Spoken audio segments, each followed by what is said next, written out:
สบายดีพี่น้องมัจจุกุสุคนเด้อจ้ามื้อนี้กับมาซ่าเด้อพี่น้องได้อ้นมาซ่ามื้อนี้เพราะว่าอ้นแล่นไปอันเวียกพี่น้องเลยอันไปซื้อตอกซื้อเตาได้มาอันเฮ็ดจามขายพี่น้องจักสิได้ขายบ่ได้ขายแต่ก็สิลองเบิ่งบ่ลองบ่ฮู้พี่น้องเนาะสิอันไปให้ไอ้เบิ้นเฮ็ดตั้งหัวโลดให้พอได้ตั้งเตาพี่น้องแล้วก็สิให้เราเฮ็ดโต๊ะให้น้ำแน่เนาะพี่น้องเนาะว่ามื้ออื่นนี่สิทันบ่มื้ออื่นนี่คันมันทันแหละแต่มื้ออื่นนี่สิได้ขายคันบ่ทันก็บ่ได้ขายพี่น้องเพราะว่าเขาต้องทานให้อ้ายเพิ่นเฮ็ดให้มันแล้วก่อนนะพี่น้อง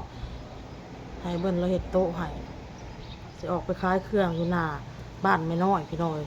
ขายจ้ามนี่แหละขายจับออกจับเอ็นนี่แหละพี่น้องขายจับปลาหมึกพี่น้องลองอย่างละน้อยเนาะพี่น้องดีกว่าอันบริเฮ็ดอีหยังหั่นนะพี่น้องเพราะเฮาก็หารายได้เสริมแบบสิคันมันได้ขายพี่น้องยันแต่มันบ่ได้ขายหั่นนะอย่างละโล2 โลลองเบิ่งยามแรงๆแล้วก็ออกไปดังไผปิ้งขายเฮาก็สิมักไว้แต่กลางคืนเนาะพี่น้องเนาะลองเบิ่งน้องออโต้ก็ให้เข้ามาอยู่ในอันเพื่อนไม่เท่าน้อยพี่น้องบอลเลิกโรงเรียน3 โมงปลายก็ไปหับเอาแล้วก็ให้เล่าอันเอาน้องให้พี่น้อง ให้เราเบิ่งน้องเอาน้องให้เรามาซอยเวียกแม่แต่เว้นบ่ให้เราเล่นกับหมู่กับครูพี่น้องเลยเพราะว่าคันเราเล่นน้ำหมู่น้ำครูร้ายกะเวลาใส่เวียกใส่หยังเรานะพี่น้องเราแบบสิเฮ็ดแบบงุดงิดใส่แม่นะเฮ็ดบึกใส่เฮ็ดกระจึกใส่เฮาหนะลองเบิ่งพี่น้องบ่ลองบ่รู้เนาะพี่น้องเนาะสิเอาถ่านออกไปไว้สิเอาซื้อเตาไปปะไว้อยู่พุ่นแหละวันเพื่อนไม่น้อยไว้พี่น้องเตรียมไว้โตมาพี่โตอย่าเฮ็ดใส่มันลูกบ่เฮ็ดใส่มันมาพี่มาพี่มาพี่เร็วๆหยอกหมาเล่นกับหมาบ่มีหมู่เล่นพี่น้องเอ้ยเขาโตก็ได้อ้นนะพี่น้องฝันเมื่อคืนนี่อ้นสิเว้าเรื่องความฝันสุพังฝันว่าเห็นคนตายพี่น้องฝันเห็นคนตายเลยเป็นนั่นนอนในโรงว่ะแล้วผู้หญิงคนนั้นเลยสิแต่งงานกับคนตายว่ะสิแต่งงานกับศพพอยก็เลยอันเอิ้นบ่เต้เห็นบ่เต้ไอ้เต้มาที่ว่าประมาณนี้มาเบิ่งดูว่าอันผู้หญิงผู้นี้ค่ะเขาสิแต่งงานกับศพสิแต่งงานกับคนตายว่ะพอได้ย่างออกมาจากเรือนนั้นพี่น้องแต่ว่างานศพน่ะมันเป็นคืองานอยู่ต่างประเทศเนาะพี่น้องเนาะคืองานอยู่เมืองนอกเมืองนานี่แหละงานศพนะมันบ่แบบงานแบบประเพณีแบบอยู่ลาวอย่างนี้นะมันคล้ายๆคืองานอยู่เมืองนอกว่าสิไอ้เต้ไปส่องเมืองว่าศพสินะอันสิเน่าสิเปื่อยแล้วตาจนนั่นดูนออกตาสิขลวยออกว่าไอ้เต้ว่าตามันดูนออกแล้วว่ะอันอ้นก็ไปส่องเบิ่งเลยเห็นหน้าเห็นตากันหน้าตาก็แบบว่านั่นเคี้ยวซ้ำแบบเน่านะพี่น้องในความฝันพี่น้องเนาะฝันขอดสิแจ้งนี่พี่น้องเลยฝันขอดสิแจ้งหลังจากหูเมื่อมากับซ้อนสุบเต้พังเลยเพราะว่าเต้เราตื่นแต่เช้าตื่นมาเราเห็ดน้ำโทรศัพท์เราแหละเราเล่นโทรศัพท์เราแหละก็เลยว่าเจ้าเห็ดยังวะเห็ดยังวะเบิ่งโทรศัพท์วะก็เลยว่าคอยฝันเห็นนั่นศพพันเห็นคนตายพันว่าผู้หญิงเขาสิแต่งงานว่าเขาสิแต่งงานกับศพว่ะว่าสุรฟังนะสอนสุรฟังแล้วก็บริปากแล้วก็บริว่าในใดพี่น้องบอตีกันเลยแล้วก็น้องพี่น้องนอกเรื่องของบอเต้นี่นะที่อ้นเว้าออกไปแล้วอ้นก็ถามเราสิได้เบิ่งคลิปหรือบ่ได้อ้นว่าเราก็น่าจะได้เบิ่งอะไรเนาะก็ฮู้สึกว่าเราหันมีอันยังมีความมันใส่ใจน้ำครัวขึ้นพี่น้อยจากการที่แบบบ่อยากเว้าน้ำเฮาบ่อยากอีหยังกับเฮาบ่อยากสนใจเฮาก็หันมาเว้าน้ำเฮาแน่เนาะพี่น้องเนาะหันมาเว้าน้ำเฮาแน่ได้โอนคิดว่าเวลาเลิกงานเราก็ต้องเข้าไปเบิ่งอะไรบ่น้อยก็หลายเนาะพี่น้องเนาะ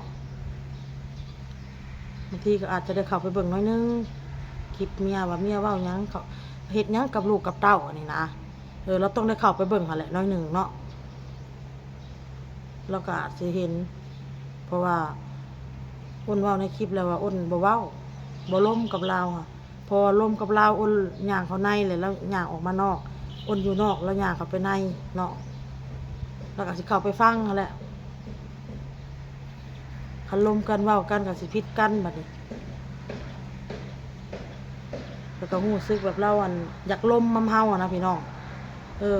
เป็นแนวใดเอาแนวใดแบบล้มเฮา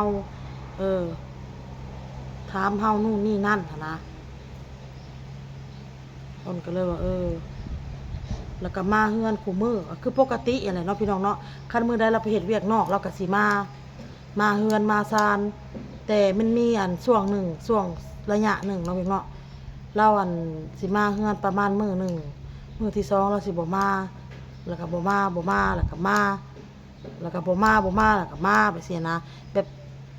2 มื้อมาเทื่อนึง3 มื้อมาเทื่อนึงไปเสียนะเดี๋ยวนี้เรามานี่4 มื้อเรียนแล้วพี่น้อง4 มื้อเรียนแล้วที่เรามาเฮือนนี่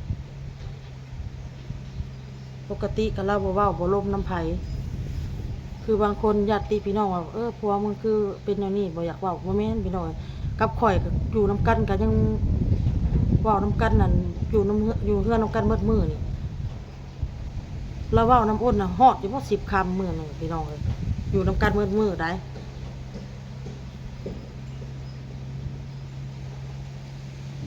เราเป็นคนนั่นแต่ข้าเป็นคนโลกส่วนตัวสูงกับแม่นบ่เต้พี่น้องคันว่าลูกเมียอยู่น้ำลาวอยู่ในห้องน้ำลาวนี่นะแบบผัวเมียเนาะเขาอยู่น้ำกันในห้องกับลูกกับเต้ากันสินะเราก็สิอยู่น้ำอยู่ประมาณ10 นาที10 นาที20 นาทีแล้วเราก็ย่างออกมาพี่ละย่างออกมานั่งอยู่หน้าบ้านอยู่นอกบ่หรือว่าอยู่หลังบ้านส่วนมากก็สิมุกมุ่นอยู่หลังบ้านเฮ็ดหันเฮ็ดนี่เล่าแหละกอกแก๊กๆนะ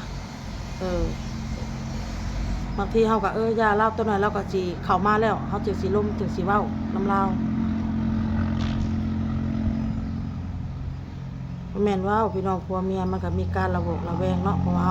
ผัวเฮาไปเฮ็ดเวียกเฮ็ดงานเฮาก็คิดพี่น้องหนึ่งมากับมี FC เพิ่นก็เว้าคนเข้าไปอ่านคอมเมนต์กันหลายคอมเมนต์เด้อพี่น้องเด้อ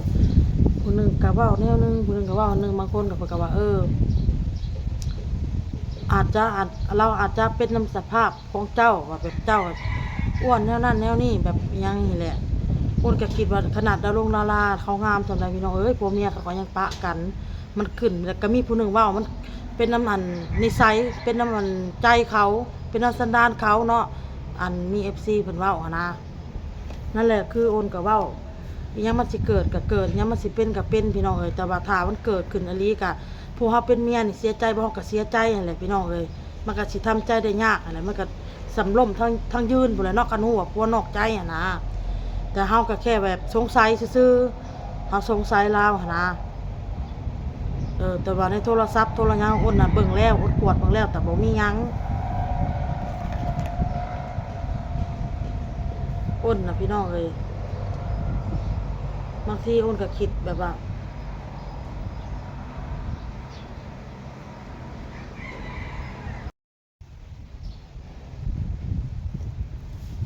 อ้นสิมาอ่านคอมเมนต์เด้อพี่น้องเด้อสิมาอ่านคอมเมนต์มันจึงบ่ได้เว้ากลับไปกลับมาพี่น้องอ้นก็ขอจมขอว่านะ FC เด้อพี่น้องเด้อ FC นี่ก็สำทุกสิ่งทุกอย่างพี่น้องขอจมขอเว้าขอระบายน้ำแน่เนาะพี่น้องเนาะมันจึงบ่ได้คิดอุกอังอุกใจอีหยังหลายเด้อพี่น้องเด้อ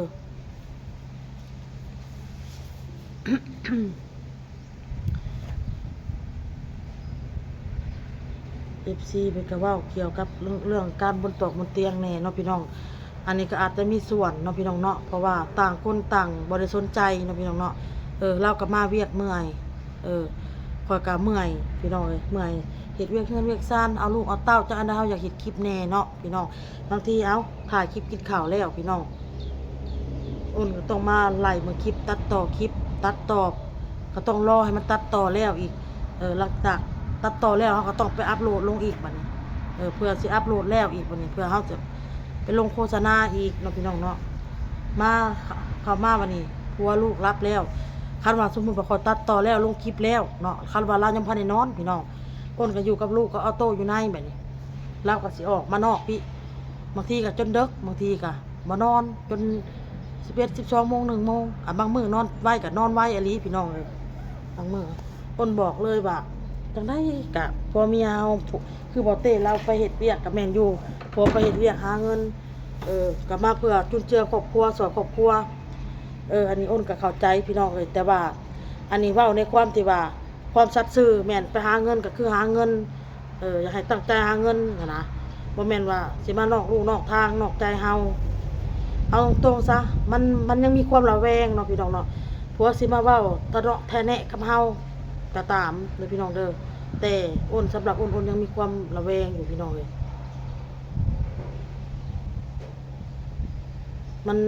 มันแบบการที่เป็นเมียนี่ FC นี่สิก็สิฮู้อยู่ว่าถ้าผัวเฮาเปลี่ยนไปเลยเฮาสิฮู้ว่าเอ้าสิ่งที่บ่เคยเป็นก็เป็นสิ่งที่บ่เคยเกิดก็เกิดไปสินะด้วยคำเว้าคำจาเนาะพี่น้องเนาะกับอารมณ์บัดนี้อารมณ์นี่รู้สึกแบบว่าอารมณ์นี่อยากให้ตลอดนะเวลาเว้านำลูกนำเมียก็อยากให้คือออโต้นี่ก็บ่เคยแบบตะคอกเสียงดังใส่ให้เสียงดังใส่ก็ให้ไปสินะตะคอกใส่ออโต้ไปสินะมันหลายอย่างหลายแนวพี่น้อยแต่บางทีเราอาจจะไปเบิ่งคลิปเราอาจจะฮู้ว่าเมียกูนี่สงสัยกูแล้วก็เลยเที่ยวมาเฮือนกูมือบางทีเนาะอ้นคิดเนาะคิดไปอีกนอกนึงก็เมื่อนอนนำลูกนำเมียพู้นแหละอากาศมันก็เย็นมันจึงอุ่นกินฮอดลูกกินฮอดเมียเนาะอาจจะคิดไปอีกแบบหนึ่งเขากินฮอดเฮาเขาคันว่าให้อ้นคิดแบบนี้นะเขากินฮอดเฮาเขาหักเฮาเขากินฮอดลูกเขาอยากมาหาลูกเขาอยากมาหาเฮาเขาจะคิดไปอีกแบบนึงเขาจะคิดไปอีกแบบหนึ่งว่าหรือว่าเห็นคลิปเขาแล้วแหละหรือว่าฮู้ว่าเมียกูฮู้แล้วกูกำลังล้มคนนั้นคนนี้มันแปลกไปหมดพี่น้องผัวเมียมันแปลกไปหมดแม้แต่เรื่องการหลับนอนนำกันคือกันมันแปลกเนาะพี่น้องเนาะเรื่องนี้นะ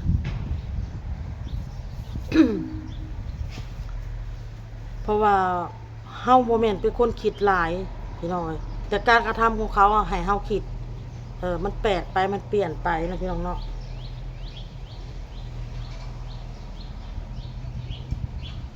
เพราะฉะนั้นว่าเฮามาเว้าเรื่องผัวนู่นนี่นั่นเว้าข่อยนี่เว้าพี่น้องข่อยก็บ่แม่นคนดีดอกข่อยก็ได้ข่อยก็คนชั่วคือกันแต่ว่าบ่อยากให้เฮ็ดหยังกับให้คิดถึงลูกถึงเมียหั่นแหละเนาะพี่น้องอ้นก็ได้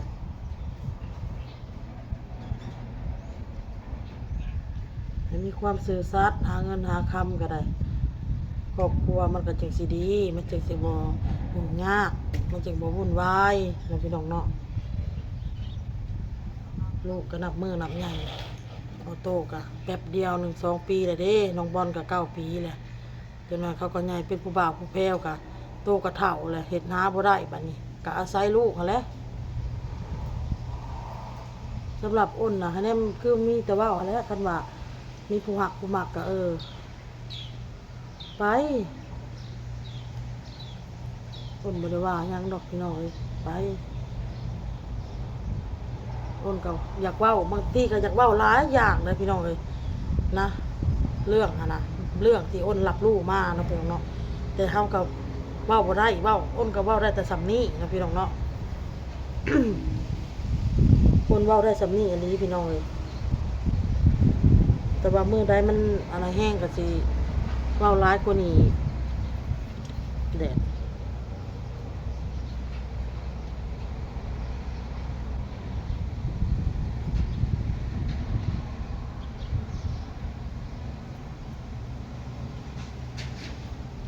อย่าเชื่อแค่คำเว้าลมปากผู้ชายให้ดูที่การกระทำนะอ้นไม่ได้เสี่ยมนะว่าผัวเจ้ามีใครในใจแต่ร้อยทั้งร้อยถ้าจับบ่ได้คาตาบ่มีไผยอมหับดอกลอกกันว่า คิดดูเอาเด้อโตแล้วใหญ่แล้ว เคยผ่านมาแล้วบ่แม่นคนแรก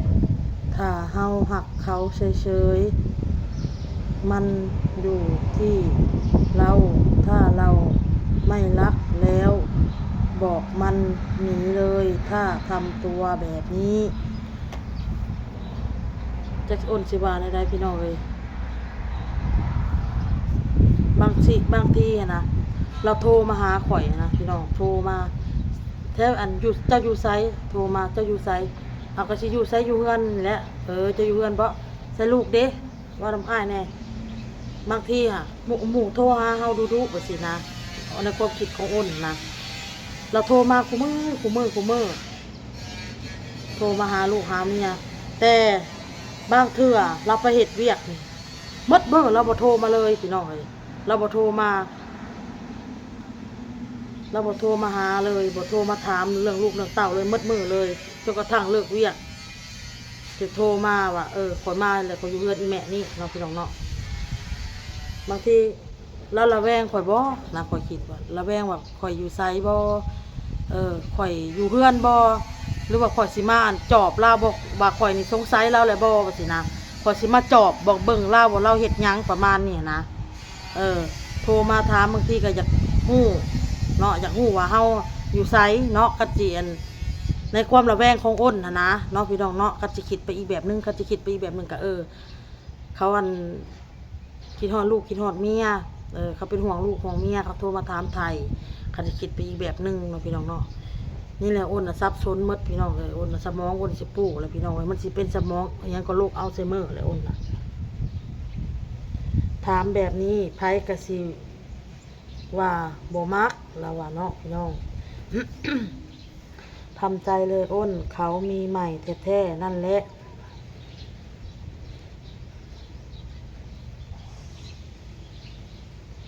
ถามขี้เกียจของมันเอาง่ายๆความขี้เกียจของมันเอาง่ายๆอันนี้อ้นบ่ฮู้ว่าสื่อถึงหยังหมายถึงหยังเนาะพี่น้องเนาะเพราะว่าอ้นก็หนึ่งมากอาจสิเป็นคนเข้าใจยากเด้อพี่น้องเด้อคันเว้าน้ำอ้นน่ะต้องเว้าให้มันละเอียดบ่ต้องเว้าอ้อมค้อมบางสิ่งบางอย่างอ้นก็บ่เข้าใจหมายถึงหยังสื่อถึงหยังถ้าภาษาอาจารย์นี้ว่าอยู่บ้านไม่ติดแล้วนานทีกลับบ้านมาแต่ห่วงมีมือถือแต่ห่วงมือถือมันไม่ใช่แล้วแถมมาแกล้งหงุดหงิดเพื่อไม่ให้ถามต่อเพิ่นว่าเนาะบางครั้งก็อย่าพูดจู้จี้กับผัวหลายบางครั้งเราก็ต้องดูปรับตัวเราถึงผัวจะบอกว่ารักเราต้องหันมารักตัวเองอันดับแรกเห็นบ่คือตัวข่อยเองผัวบอกหักกันวันละ 3-4 เวลาข่อยบ่ปล่อยตัวถ้าน้ำหนักขึ้นค่อยจะหาวิธีลดน้ำหนักตัวผู้ชายน่ะถ้าเห็นคนอื่นหุ่นดีมีหรือผู้ชายจะไม่เหลียวเบิ่งผู้หญิงหุ่นดีก่อนหันมาดูเมียที่บ้านคือมาอ้วนขึ้นแต่งตัวกักคือแม่เฒ่าหรือยายเราต้องดูแลตัวเองสวยๆแต่งตัวสะอาดสะอ้านไว้ก่อนอย่าคิดเสียว่าแต่งงานแล้วจะแต่งสวยเพื่อใครเพื่อตัวเองเพื่อตัวเราเองและเพื่อสุขภาพกลัวโรคภัยถามหาด้วยจ้าเพิ่นว่าขอบพระคุณหลายๆพี่น้องFC มาจากผู้ทุกคนพี่น้องจับบ่ได้บ่ยอมหักหลอกคนน้อยเพิ่นว่าหลายมือก็พี่น้องกว่าสิเข้าไปเซอร์ไพรส์แล้วกว่าสิเข้าไปจอบเบิ่ง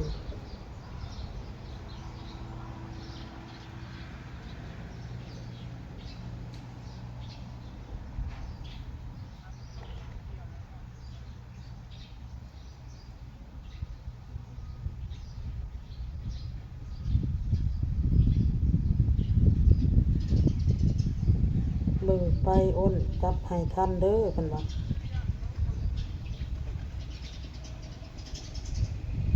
พรบ่ชัดเจนเนาะพี่น้องเนาะเฮาก็คิดนำเฮาก็ทุกข์ใจบ่มีไผดอกเพราะเฮ็ดแบบนี้แล้วเฮาบ่ทุกข์ครับ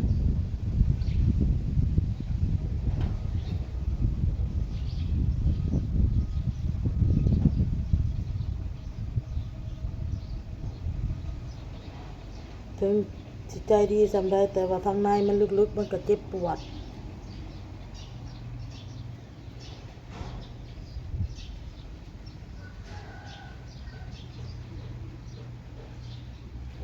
ถ้าผัวเฮาบ่ฮักบ่มีไผจะเชื่อใจผัวโลดอย่าไปจุจี้ผัวร้ายเพิ่นว่าเนาะโทรศัพท์ก็ไม่ต้องไปยุ่งวุ่นวายของเขามากปล่อยเขาอยากเงียบว่าก็เลิกคิดทำหน้าที่ตัวเองไปถ้าคนมันจะมีเดียวก็มีแนวให้รู้เองเรื่องแบบนี้ปิดยังไงก็ไม่มิดหลอกเพิ่นว่าแม่นการที่ว่าคนเฮานี่มันบ่ซื่อสัตย์ต่อเฮานี่มันต้องมีแนวคายพี่คายหน้าเด้พี่น้องเอ้ยแม่น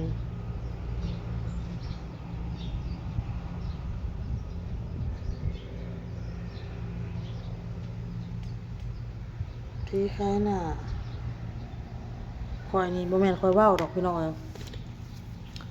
เหลือมาให้ข่อยเท่าไรข่อยก็เอาเงินเดือนน่ะคือสมมุติว่าเดือนหนึ่ง 6,000 เนาะเดือนหนึ่ง 6,000เรามาหาเอาให้ข่อย 3,000ข่อยก็เอาพี่น้องเอ้ยแล้วก็ว่าข่อยไปอันนั้นอันนี้อันนี้ให้อันนี้ข่อยกินอันนี้อันนั้นอันนี้ข่อยไปเอาวางหันวางนี้นี่เด้ยาพี่น้องเอ้ยบางทีนี่เคยโทรหาลูกหาเมียอยู่โทรทางอันสัญญาณนี่นะโทรทางอันมิสเจอร์เนี่ยไปเฮ็ดเวียกแต่ละวันบ่ามันบ่มีสัญญาณทั้งที่เราบางมื้อนะเราโทรมาหาลูกหาเมียนี่บ่มีปัญหาหยังสัญญาณพี่น้องโทรได้ก็เห็นบ่เราเฮ็ดเวียกแต่บางทีโทรถามมีสายเจ้าอยู่เฮือนบ่อยู่เฮือนแต่อันโทรทางเน็ตแต่มันบ่อยากมีสัญญาณโทรทางเบอร์เอาแล้วก็สิโทรมาทางเบอร์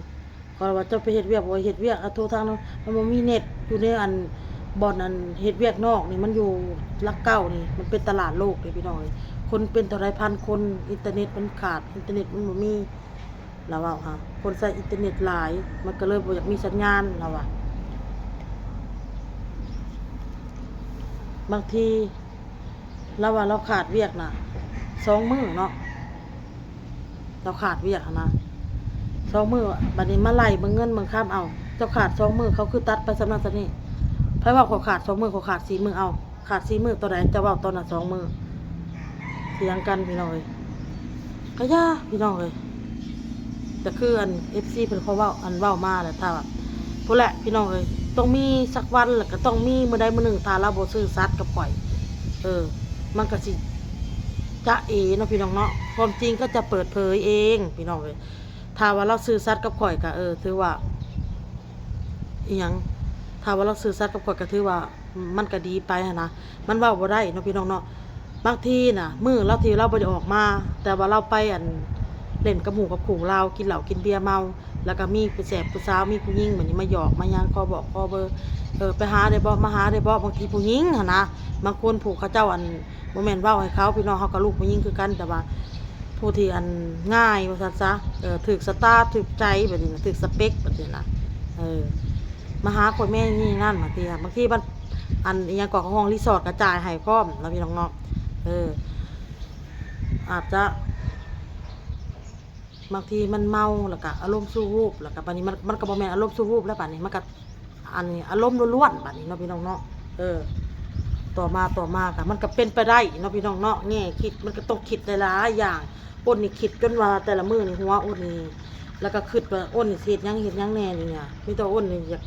ลองไปขายเครื่องอยู่หน้าห้านน่ะสาวน้อยพี่น้องอ้นสิขายจามขายหยังเนาะโอเคพี่น้องคลิปนี้ก็ลาก่อนพี่น้องไปดีขอบใจ FC ทุกคนนะพี่น้องเด้อที่ให้กำลังใจพี่น้องเลยข ขอบพระคุณหลายๆที่อยู่เคียงข้างพี่น้องสบายดี